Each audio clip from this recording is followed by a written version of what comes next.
And joining us now in studio is Aliyah Inbram, social activist for the Ethiopian community in Israel and a lawyer. Aliyah, first of all, tell us about the situation there in Ethiopia, in Tigray. We know it's dangerous because some Israeli workers had to be rescued there.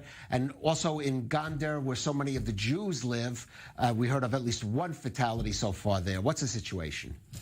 Well, the situation is horrible. You can imagine thousands of people become immediately a refugee in Sudan. They flee from the Tigray region, the north of Ethiopia. The main actor in this crisis are the Prime Minister Abiy Ahmed, the president of Tigray region, Debretsion, and you have Eritrea outside of Ethiopia. This creates a lot of tensions among the Ethiopian population, especially the Tigray region. And now I want to take you to the Ethiopian Jews who are remaining in Gondar, in Addis Ababa, and of course in Tigray, which they're still waiting. Right, and Gondar is right next to Tigray. If you see the map, so clearly they're in danger. Yeah, but those are different states. Right. You have Tigray region, 4,000 Ethiopian Jews, and you have Amhara region, which is Addis Ababa and Gondar, another 8,000 Ethiopian Jews that they are really under danger because now the ethnic groups and the tension between the ethnic groups, they can blame anything the group of the remaining Ethiopian Jews in Gondar, Tigray, and Addis Ababa.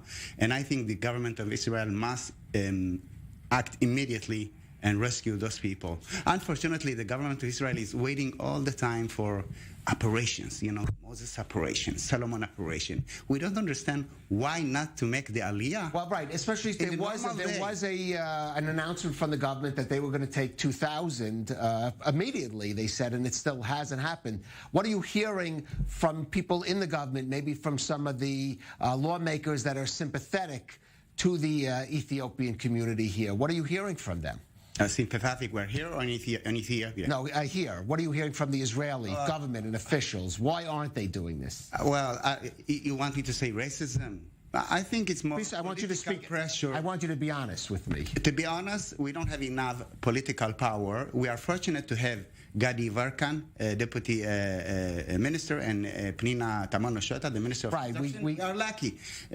Maybe because of them, we have more awareness. Right. I want to just let the viewer know. You're referring to the fact we do have we do have Ethiopians there in the government, that Ethiopian Israelis that should be. Are they doing enough? Are they being active enough? I'm sure they are doing their effort, but they are one person in a big game with a lot of parties of politicians, a smart politician of the Israeli system.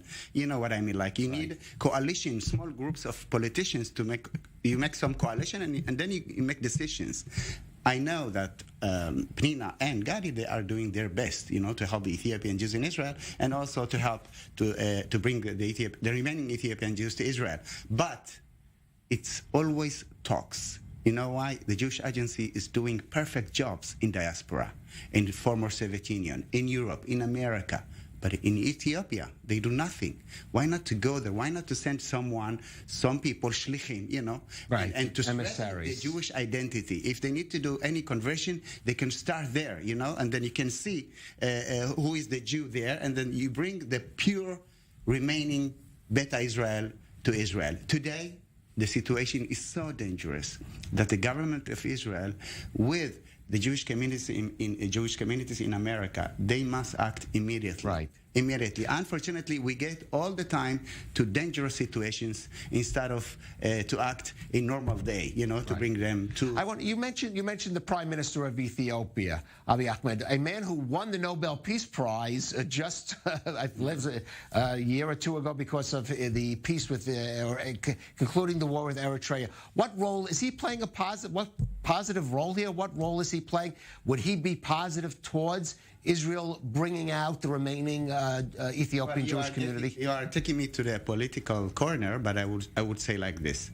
I was born in Ethiopia. I immigrated to Israel like almost 40 years ago. I was a child. I raised up, grew up here. I have no any side that I'm supporting in the Ethiopian political parties, but I can tell you that the tension between the federal and the Tigray region is not going to end very quick. because the mentality of the Ethiopian, especially in African in general, nekama. Right. Then how do you say revenge? Yeah, Vengeance. it's not immediately, and I assume that the Tigray and the TPLF, they will respond to that governmental action. I'm not judging if they are right or not, but that's what I know. And we do care as Ethiopian community or Beta Israel community in Israel that Ethiopia will live peacefully without, violence, to solve problems with dialogue. That's our dream. We love all the Ethiopians. We don't make any separations in Ethiopia. We love to visit there, and we have a special and deep relations with Ethiopia, diplomatic relations for many years. It looks like a tradition between Ethiopia and Israel, right. And we are very sad to hear this, to see this crisis, and thousands of people are suffering because of that. But at the end of the day, we have to take care about our community, the remaining Ethiopian Jews, that they have to be here. They need to. Right. I just recall that you say 4,000 in the Tigray region, so that would certainly be, I guess, the immediate priority to get them out of that. That's right. That is a war zone going on there, correct? Yeah, this is a war. This is not a limited military action. If you hear more than 30,000 people are running, escaping from the Tigray region to Sudan, right. It's not a limited, small military operation. Right, it's an all-out conflict. Yeah. All right, Aliyah Inbram, thank you for joining us again on the Rundown, and hopefully the government will start taking action on this situation in Ethiopia. Thank you very much.